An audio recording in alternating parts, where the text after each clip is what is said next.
So I only played a bit of Ronin because it was basically just gunpoint, except with less options in terms of the player toolbox or toolkit. You know, all the different things you can do. Because in gunpoint you had hacking, but in Ronin you had just wall jumps and slices. But the developers of that game are back with Immortal Planet, and it takes a lot of gameplay inspirations from the Dark Souls series. Of course, it has to be a Dark Souls game. What makes this one stand out is that it has the isometric perspective and a pretty cool art style. I mean, look at these room transitions. Now that is slick. And the sound design's actually really great. I tried playing this game while listening to like podcasts or Let's Plays, and you will die, because a lot of enemies have sound indicators, and this game is pretty brutal. Pretty brutal.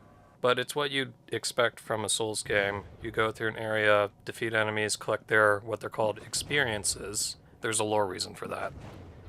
Use that to level yourself up via point allocation or buy things from the store. And then fight bosses and unlock doors. The story is very vague, usually talking to people. There's a lot of player screw-up-able situations, such as your starting loadout. You get to pick of one of 3 weapons, which have shifting modes like in Bloodborne, but also not like in Bloodborne, but I'll get to that. And a different type of movement special, which I thought was kind of weird, because there's either Bloodborne style regenerate health after taking damage, you can dash through enemies, which you shouldn't do, I'll explain later, or block at the right time to make them lose stamina. The blocking power-up doesn't have that much of a visual indicator, so it doesn't feel as satisfying to use. Now, being able to see the enemy stamina is pretty cool, because the game has it set up where if an enemy has low stamina, you can dodge into them to like tackle them and stun them for a few seconds, and then you can get some hits in. Not too many hits though, because your stamina will be super low and it goes down way too quickly.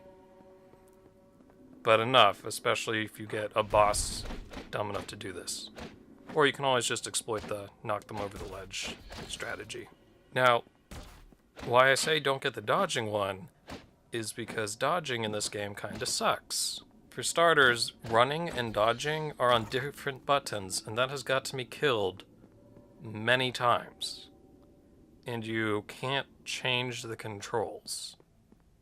But the real offender here is if you dodge into an enemy while they have more than the minimal amount of stamina needed to stun them, you get stunned, and then they can wail on you. So you always have to be on your toes, and it's just one of those features that makes the game more hardcore. In terms of regular melee fighting, it's very limited. You have one attack button, and even though your starter weapons can change, you'll not want to do so, because when you go from small form to large form, you have a special change attack. But when you go from large to small, you don't have an attack, which I thought was weird because you have one in Bloodborne. So you're more or less better off just keeping your weapons in large form, since they do twice the damage and don't really lose that much blocking potential. The game also doesn't have any sneak attacks or parry attacks. It's kind of just you and them, and your one attack button and your guard button and your dodge that you don't want to use.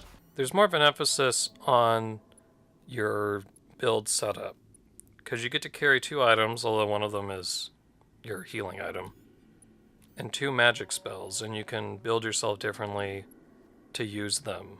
I haven't put a lot of points into intelligence or wisdom, so I can't use magic very well. But there might be some pretty great utility, because otherwise they're your only real ranged options. But I'm still playing, so it's got something.